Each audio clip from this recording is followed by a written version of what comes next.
Más textos disponibles en Simba. Parabola. Mi tío, el prior de los camaldulenses, era hombre de muy buen humor, a pesar de vivir entregado a la lectura de viejas hagiografías, vetustos cronicones y apergaminados infolios, de los que sacaba datos para la historia de la orden, que, desde hacía mucho tiempo, estaba escribiendo.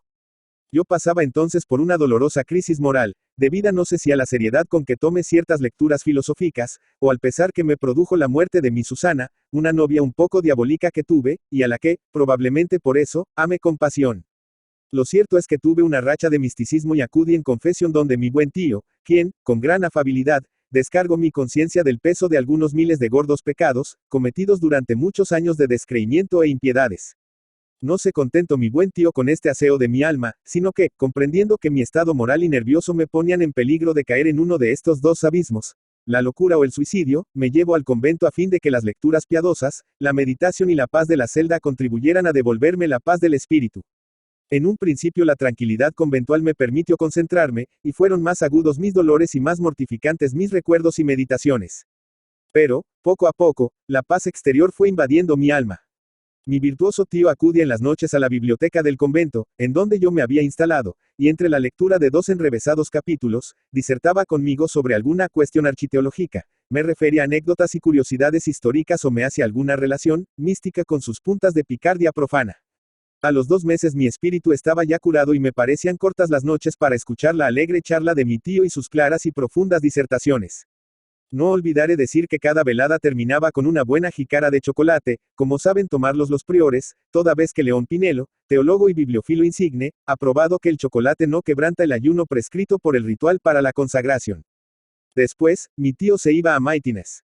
Sin embargo, de que no me quedaba de Susana sino un recuerdo melancólico de sus malignidades y de su amor extraño, sin embargo de que de mis negras meditaciones filosóficas solo conservaba un dejo ligeramente amargo, tenía a veces mis recrudescencias por obra y gracia de la luna o de mi crónica dispepsia. Una noche me puse a porfiar a mi tío que Leibniz había sido un solemne bellaco, al asegurar que este mundo era el mejor de los mundos posibles. En mi concepto, Dios era un tirano cruel, que se complace en las angustias de los hombres, y cualquier pelagatos que hubiera asesorado a Dios, le habría hecho indicaciones acertadas para hacer un mundo mejor. Entonces mi tío, después de sermonearme de lo lindo, llamarme sandio y desahogarse contra el siglo, los filósofos y darle la gran tostada al archihereje Voltaire, me refirió la siguiente parábola. Después de 19 siglos de redención, tuvo el Salvador la peregrina ocurrencia de dar un paseo por la tierra, con el objeto de ver en qué estado se encontraba el mundo bajo el imperio de las caritativas doctrinas que él había predicado, y de las que la Iglesia había quedado depositaria. Como era natural, había traído Jesús plenos poderes de su Padre para hacer y deshacer, y hasta para repetir, si lo creía conveniente, la tragedia del Calvario. Jesús encontró esta tierra más pervertida y malvada que antes, sin gran trabajo habría encontrado muchos Judas que le vendieran y Pilatos que le condenaran de nuevo. Inmensa pena tuvo el buen Jesús al ver que su sacrificio había sido inútil.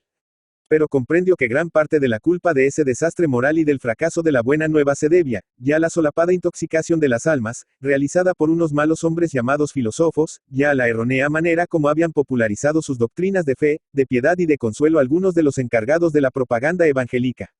Debo decirte que los camaldulenses no estaban comprendidos entre estos. En cierto modo, los hombres eran inculpables, y por eso el corazón de Jesús se llenó de amargo desconsuelo y tierna compasión. Y ni un momento fulguraron sus ojos azules un destello de cólera o despecho. ¿Qué hacer? Nada. Dejar que el mundo siguiera rodando y el demonio engullendose las almas a más y mejor. No había remedio. Y 2 lágrimas fueron a perderse entre los rizos de su barba castaña. Jesús comenzó a ascender una montaña para lanzarse al cielo desde la cumbre, cuando encontró a un viejo ermitaño que recogía hierbas medicinales. El viejo, a pesar de sus 78 años, tenía muy buena vista, y se fijó en que las manos de ese joven estaban perforadas y en que algo como un nimbo de luz muy tenue circundaba su cabeza. Inmediatamente corrió, dejando su atado de hierbas sobre una roca, alcanzó al Salvador y se echó a sus pies derramando abundantes lágrimas. «Ah, mi buen viejo, me has reconocido», le dijo Jesús levantándole afablemente. «¿Qué gracia quieres que te haga?» «Para mí ninguna, Señor, pero sí para la humanidad. Bien quisiera yo llevarme a la humanidad al cielo, pero no es posible, anciano. Están muy malogrados los hombres y me convertirían el cielo en un infierno».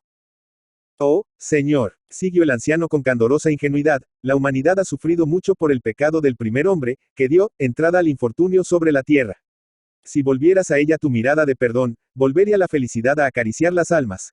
La fe y la ventura correrían como un río apacible por las conciencias, y se apaciguaría para siempre, al soplo de tu infinita misericordia, la tormenta espantosa en que tantos hijos tuyos sucumben y se hunden por una eternidad en los abismos del infierno. Pobre anciano, eres el portador de las angustias humanas, de los arrepentimientos tardíos y de las plegarias de los desdichados. Pero ¿no sabes acaso que el mal y el dolor son floraciones inevitables del pecado? Oh, Señor, pero tú podrías cegar una de las muchas fuentes del pecado. Jesús no respondió. El viejo era testarudo y siguió exigiendo.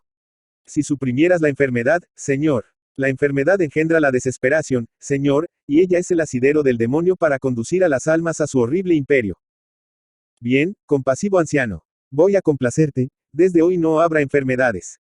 Dentro de algún tiempo nos veremos en este mismo lugar y me referirás cómo le va a la humanidad gozando de salud.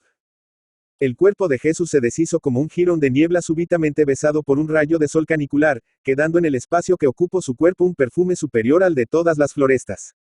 Desde ese día sanaron los enfermos de todos los hospitales, como por ensalmo. Las heridas cerraron inmediatamente, los médicos y boticarios se dedicaron a otras profesiones, y las facultades de medicina de todos los países se clausuraron por inútiles. La enfermedad llegó a ser una tradición, y la terapéutica se convirtió en un estudio de mera erudición, como el viejo sánscrito. La gente se moría dulcemente al llegar a los 90 años. Pero el número de condenados no disminuyó. Al cabo de algún tiempo volvieron a encontrarse Jesús y el ermitaño. ¿Y bien, buen anciano? Interrogó el Salvador con sonrisa enigmática, que iluminó su rostro melancólico con fulgores de bondadosa picardia. Oh, Señor, los hombres se condenan lo mismo que antes, pero yo sé por qué es. Por la miseria. Señor, por la miseria se desesperan y condenan. Suprime la miseria, Jesús mío. Sea, contestó Jesús. Inmediatamente se llenaron de oro las gavetas de los comerciantes quebrados, que estaban a punto de suicidarse. Los árboles hacían alarde de derrochar sus frutos, y los campos de trigo dieron abundantes cosechas. Todo el mundo tuvo con que satisfacer ampliamente sus necesidades, y Rothschild, por un capricho de archimillonario, ofreció obsequiar con la mitad de su fortuna al que le llevara un mendigo. ¡Qué deliciosa abundancia la de la tierra! Y, sin embargo, en la teneduría del demonio la lista de ingresos permanecía inalterable. Al año siguiente se repitió la entrevista. Señor, es el odio de unos hombres a otros lo que les hace infelices y les arrastra al pecado y del pecado a la condenación. Si los hombres se vincularan por una confraternidad dulce y tranquila, si se sintieran instintivamente impulsados al mutuo amor, se habría salvado la humanidad. Oh, Señor, apaga con tu divino aliento la roja del odio, extingue la sangrienta llamarada de la guerra, y verás cómo el ángel de la felicidad cierra las puertas del infierno. Anciano, lo que me pides es más difícil. En fin, sea. Desde ese día no hubo celos, porque los hombres se amaban y respetaban tanto, que no deseaban la mujer del prójimo y evitaban toda convergencia de amor. La pólvora adquirió la buena propiedad de no arder, y, por consiguiente, perdieron su objeto las fundiciones de cañones y las fábricas de armas de fuego. Las espadas y los puñales se volvieron quebradizos y se rompían al menor golpe. De modo, pues, que no habiendo ya el medio de hacer eficaz y activo un odio, este tuvo que desaparecer, como desaparecería el sentido de la vista si desapareciera la luz. Era de verse como todos los hombres se hablaban y se acariciaban con sincera cordialidad. Todos los asuntos se arreglaban tan satisfactoriamente, que, cuando más, había que recurrir a los amigables componedores. Los abogados, jueces y escribanos tuvieron que dedicarse a dormir, para ocuparse en algo. Durante varios años no volvió a aparecerse Jesús al buen ermitaño, ¿qué más podía desear este para la humanidad? Era seguro que el demonio estaría mesándose los chamuscados cabellos y dando cornadas de impaciencia contra la puerta del infierno, puesto que era probable que nadie se condenaría. ¿Quién iba a pecar en condenarse gozando de perfecta salud, sintiendo, como inefable caricia del alma, esa fraternidad universal, y, para colmo de dichas, de despreocupación del porvenir? Había pan, amor y salud para todos, y era indudable que en esta apacible y tranquila condición la vida sería una bendición de Dios. Pues, no, Señor. A los 3 años de esta vida los hombres se condenaban tanto como antes.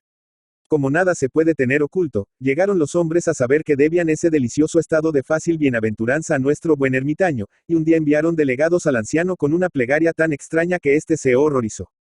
Cuando estuvo solo el ermitaño se puso a llorar de vergüenza y conmiseración hacia esa humanidad tan ingrata como ingobernable, tan insaciable como loca. Esperaba con tristeza y desconsuelo el día de la entrevista con el Señor. ¿Cuál no sería su asombro al entrar un día en su gruta y ver resplandeciente el cuerpo de un tosco crucificado que había en el fondo de su alcoba de piedra? La faz del Cristo tenía una expresión de cariñosa ironía. El ermitaño cayó en tierra acongojado por la humillación y el dolor. Señor, Señor, murmuró, muérame yo de vergüenza si volviera a interesarme por una humanidad tan ingrata e inicua. No hay salvación para los hombres, el vicio está muy arraigado en sus almas. ¿Qué pasa, buen anciano? ¿No están contentos con la paz, la salud y la holgura? No te desconsueles, que les concederé la nueva gracia que me pidas. Habla. La vergüenza y sufrimiento del ermitaño crecieron. Oh, Señor. Habla. Señor, los mortales de la tierra están desesperados con su felicidad y quieren que te dirija en su nombre esta plegaria. Señor, vuélvenos a nuestra primitiva condición de víctimas del mal y del dolor, porque ella es infinitamente preferible a esta bienaventuranza fácil, que extingue el deseo y que no es obra del esfuerzo. Tienen mucha razón los hombres, respondió Jesús. Esto era tan incomprensible para el ermitaño, que si lo hubiera escuchado de otros labios que no fueran los divinos, habría pensado que oía la más espantosa herejía. No se atrevió a interrogar, pero en sus labios palpitaba la pregunta. ¿Por qué? Prosiguió el Salvador, sonriéndose, porque suprimiendo la enfermedad, la miseria y la lucha hemos creado, buen anciano, la inercia y el hastio, es decir, el mayor pecado y la mayor condenación. Y nuevamente los tres suprimidos flagelos cayeron sobre la tierra. Clemente Palma. Clemente Palma Ramírez, Lima, 3 de diciembre de 1872 Lima, 13 de septiembre de 1946, fue un escritor peruano modernista y crítico literario. Fue director de la revista Variedades por 23 años, 1908-1931. Fue hijo del intelectual Ricardo Palma y medio hermano de la escritora Angélica Palma. Como periodista, comenzó trabajando en El Comercio en 1892 y después dirigió varias revistas, como El Iris, 1894, Prisma, 1906, 1908, y Variedades, 1908, 1931, y el diario La Crónica, 1929. A los 20 años, mientras edita la revista Iris, aprovecha para publicar sus cuentos, mientras paralelamente saca poemas y ensayos en Perú artístico. Su primer libro sale a la luz en 1895, Excursión literaria, recopilación de artículos escritos para El Comercio. Dos cuentos publicados en 1901 le abren las puertas de la fama. La última rubia, 17 de marzo, y Los ojos de Lina, 5 de mayo, que formarían parte de su antología Cuentos Malévolos, aparecida en Barcelona en 1904. Con Granja Blanca debuta ese mismo año en la ciencia ficción y en 1905 lo hace en la literatura vampírica con Vampiras. La producción de Clemente Palma, uno de los primeros en cultivar el modernismo en el Perú, estuvo centrada en la narrativa. Aunque fue ante todo un creador de cuentos, también incursionó en la novela. En 1913 publicó el primer capítulo de la inconclusa La nieta del oidor y posteriormente, la de ciencia ficción XYZ. Figura clave en el desarrollo del cuento en su patria, introdujo temas nuevos en la literatura. Clemente Palma rompió con la tradición literaria peruana, apegada hasta entonces al costumbrismo, del que su padre había sido un exponente excelente. Sus historias tratan mayormente de temas fantásticos, psicológicos, de terror y de ciencia ficción. Sentía atracción por lo morboso y muchos de sus personajes son anormales y perversos. Denota un fuerte influjo en sus obras de Edgar Allan Poe y, en menor medida, de los escritores rusos del siglo XIX y del decadentismo francés.